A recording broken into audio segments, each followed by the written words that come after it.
Welcome back, everybody. Today I'm going to show you how to pick your building lot using a box. I had a real estate agent come to me, I don't know, it's been 3 or 4 years ago, and she said, Travis, I've got some people who are wanting me to help them find a building lot. And she said, you know, I'm showing them lots, and they asked me, well, do you think our house will work here? And she said, I don't know what to tell them. And so she said, I don't want to wear out my welcome with my builders, having them go out and look at a lot and it not even be feasible to put the house on it. So she said, I've got to come up with a way where I can help these people. So I thought about it for a few days, and I'll show you what I come up with to help her. Obviously, everybody has their own skill sets, and some people can just envision what a house is going to look like sitting on a lot. You can, they can envision, okay, we got to get the water running away from the house, and that's first thing you want to think about is we want water going away from it. But they can just envision what it's going to look like sitting there, and it makes the process a whole lot easier for them. But not everybody has that ability. Fortunately for me, I've always been able to halfway be able to see grade and see what, you know, be able to imagine what something's going to look like, whether it be building something or, you know, positioning a house on a lot where it would work out better for us to get the water away from the house and, you know, driveways coming in. But the way I look, I've had some builders come to me and they'd be working with a customer and they say, golly bum, these people just don't get it. Well, everybody's mind's different. And so if I could remember a situation, this would be a good comparison, I think. When my wife was pregnant with our first little boy, we went in for the ultrasound. So the doctor's in there and pulls it up on the screen, and obviously you could hear the heartbeat, but then they were saying, oh, there's his leg, and oh, there's his arm, and I'm sitting over in the corner going, Lord, it looks like he's got 4 legs. And so I had no clue, and you don't want me trying to explain the results of an ultrasound. Well, it's the same way with these people out here looking to put a house on a lot. Their brain just doesn't work that way. So this is what I come up with to help that lady out. All right, my explanation to her was I wanted her to envision every house has a box in it. Whether you're building a round house, whatever shape you're building, there's a box somewhere within it. So what we need to do is take a box, and then this will sort of help us envision, all right, we're gonna have the ground level down here and the roof up here, and so how's it gonna sit on a lot? So even if you're building a house with 100 different angles, and you got attached garage running off the side, you wanna look at the size footprint of the house with the main level garage, and that's gonna basically create a box. And so we want to be able to take this box and set it on a level place to where it's easy for us to drive in, easy for us to walk in and out of, and not have to have giant retaining walls and, you know, have to climb 50 steps to get your front door. All right, for this example, I was a little bit of an overachiever. So instead of just using a box, I scaled me up a little cardboard house here. So my scale is 3 inches to every 10 feet. That way you don't have to get so far away from it to make the scale work. But I've got it scaled out as a 30 feet wide, 50 foot long with a 612 pitch roof. That way on this example, you'll be able to sort of get, maybe it'll help you understand what I'm talking about. But if you notice, the further we get away, this house gets really small. But the closer we get, it gets really big. So we can adjust it with arm length and how many paces we are from where we would want the house to sit, and then you can hold it out at arm's reach and you kind of get an idea what it's going to look like. All right, for this example, we're going to imagine the road is down here to the right, so we're standing on the left-hand side of the lot. And I've found it's better if you're running sort of parallel with the slope. So I've set 2 white buckets up out there. They're 30 feet apart, so that's the width of our house. So we're going to imagine we want the front of our house to be down here on the right-hand side. So what I want you to do is take your box. We're going to come out here and reference our 30 feet. And then this is the front. And we're going to bring it down to ground level.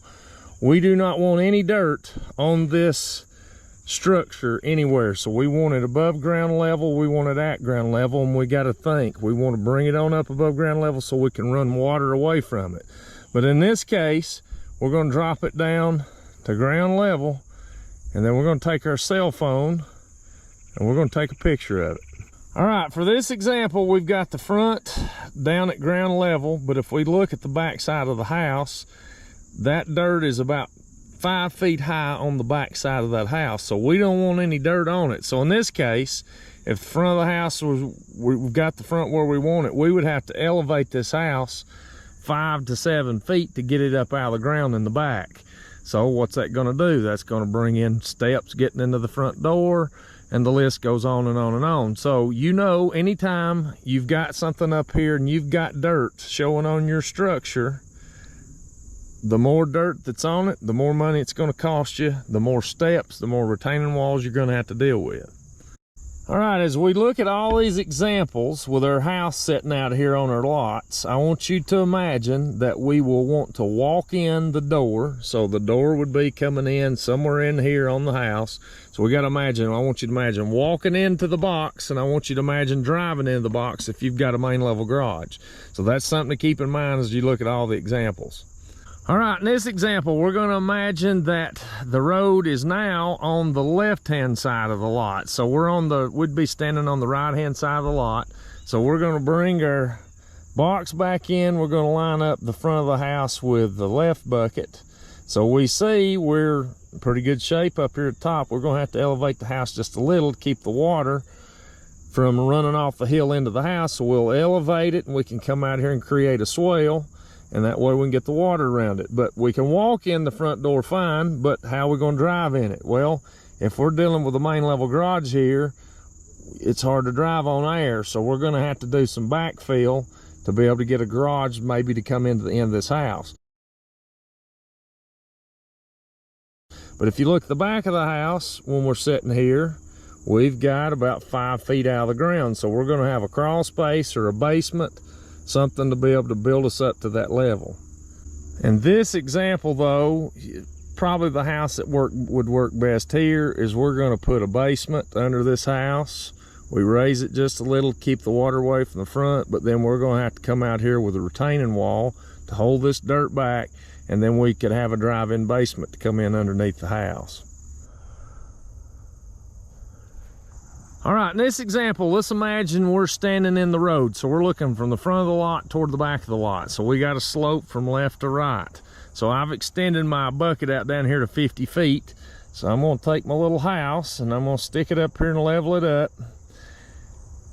Remember, we don't want any dirt on this structure. So we're gonna be just above ground level here, and then we're gonna take our picture. So in this scenario, if you're wanting a house and you're wanting to build it on a slab, it's probably not going to work.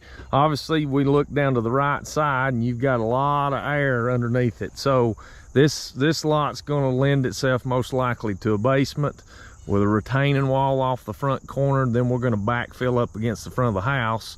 That way it doesn't look like a rocket taking off down there on the right-hand side, because you're going to have a lot of exposed house if you don't backfill up against it. So that gives you an example of what your house is going to look like sitting on the lot. All right, if you've not followed along, we're getting ready to build a house here at our place. So I didn't want any steps going into my house. So I had this little hilltop here to where we could cut into virgin ground and I could get a level slope. But I don't want any steps. So when I come over here, let's just say this was the house I was going to build. If you'll notice, I come here to ground level. This house is going to sit to where I can walk in it at any door, drive into it from any direction, and I'll have no step or no slope to contend with. Now, the thing I will have to do, I've got a perfectly level pad. The house will be elevated a slight bit. That way I can get water to flow away from it. But outside of that, that's the only incline that I've got to overcome. Another thing you could use this for is if you've got an acreage tract and you're sort of wanting to pick the best spot and want to see what it might look like setting up on the hill. Obviously you would want a little smaller box than this, but we could take this house, set it up on the hill and say, okay, it looks good. Or we're over here and we say, well, do we put it here? Do we move it 10 foot to the right? It just works out, and you can adjust this thing around, and that way you know what it's going to look like and what kind of slope you're going to have to deal with.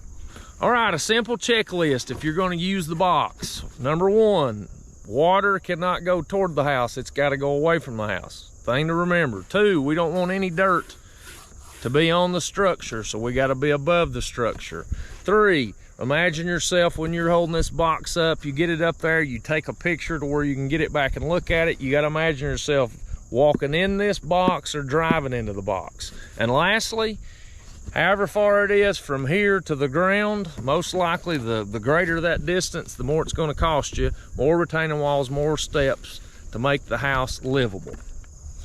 Like I said before, there's numerous details on picking the right lot and building a house, but maybe this will help you narrow down some of the, or cull out some of the bad ones, and get it close enough to where when you call your builder out, he's got something there that he can potentially work with. Because the last thing we want to do is call him out to 100 different lots and 92 of them not even have a chance to build the house you want to build, and then he stops taking your calls. So hopefully this helps.